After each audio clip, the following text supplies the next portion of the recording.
دوستوں غیر مسلم ممالک اسرائیل کی بھرپور حمایت جاری رکھے ہوئے ہیں۔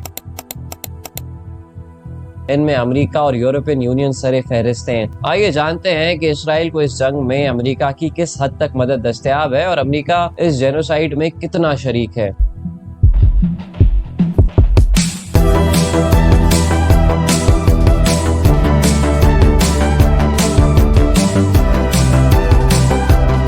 Welcome to information for you, میری طرف سے آپ سب کو السلام علیکم۔ دوستوں فلسطین پر ڈھائے جانے والے مظالم سے آپ سبھی واقف ہوں گے۔ اسرائیل اور بالخصوص نیتن یاہو اب تک تقریباً 40,000 معصوم فلسطینی سویلینز کو شہید کر چکے ہیں، لیکن اس سب پر ویسٹرن دنیا بدترین منافقت کا مظاہرہ کر رہی ہے۔ جہاں ایک طرف انہیں رشیا کی یوکرین پر انویژن ٹیررزم لگتی ہے، وہیں دوسری طرف یہ اس جینوسائیڈ کے حامی نظر آتے ہیں۔ ویسے میں اس کنفلکٹ کی گہرائی میں نہیں جاتا ہوں، لیکن سمپل ورڈز میں یہ کنفلکٹ کچھ ایسا ہے کہ آپ کے گھر میں کچھ بے گھر لوگ پناہ مانگیں اور آپ ان پر رحم کرتے ہوئے انہیں اپنے گھر میں پناہ دیں، لیکن پھر کچھ عرصے کے بعد وہ مہمان آپ کو آپ ہی کے گھر سے نکال دیں، اور پھر جب آپ اپنا گھر ان سے واپس مانگنے کے لیے جدوجہد کریں تو دنیا آپ کو ٹیررسٹ کہے۔ کیا اس سے بڑھ کر کچھ ظلم ہو سکتا ہے؟ جب عراق میں مسلمانوں کا فیوچر خطرے میں تھا تو اس وقت حضرت محمد صلی اللہ علیہ وسلم کی فیملی بالخصوص ان کے نواسے امام حسین ابن علی نے جہاد کرتے ہوئے دنیا کی تاریخ کی سب سے بڑی قربانی دی تھی۔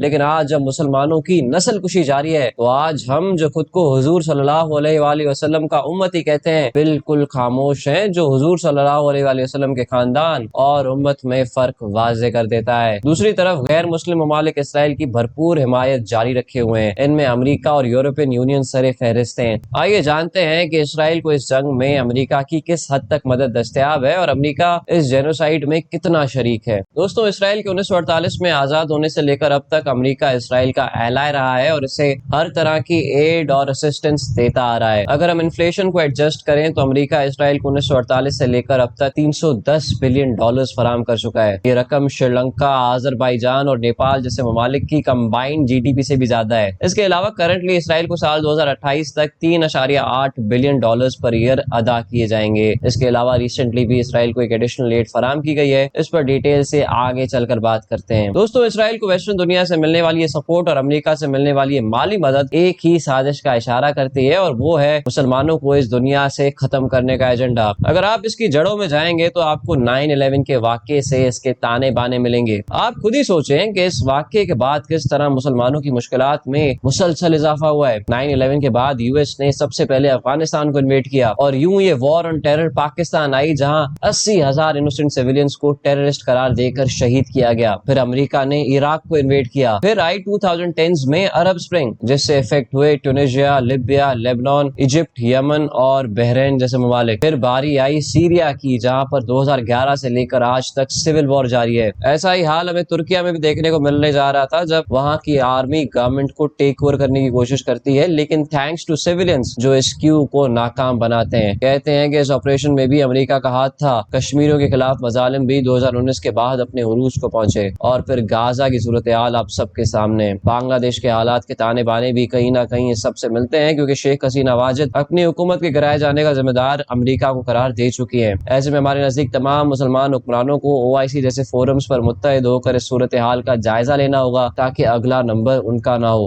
امریکہ کس قدر مسلم مخالف چل رہا ہے اس کا اندازہ آپ یوں ہی لگا لیں کہ اس نے غزہ وار شروع ہونے سے لے کر اب تک اسرائیل کو $12.5 بلین کی امداد دی ہے، اور ابھی 9 اگست کو ہی $3.5 بلین کے ویپنز اور ملٹری اکوپمنٹ اسرائیل کو ایز ایڈ فراہم کی گئے ہیں، adding to the aid we mentioned earlier۔ So کہیں نہ کہیں مسلمانوں کی اس نسل کشی میں امریکہ برابر کا شریک ہے، امریکہ بھی برابر کا شریک ہے، اور اس جنگ میں اس کے کردار کو کبھی بھی رائٹ آف نہیں کیا جا سکتا ہے۔ اور دوستوں یہیں پر آج کی اس ویڈیو کا بھی اختتام ہوتا ہے۔ میں ملوں گا آپ سے کسی نیکسٹ اچھی ویڈیو میں، تب تک کے لیے اللہ حافظ۔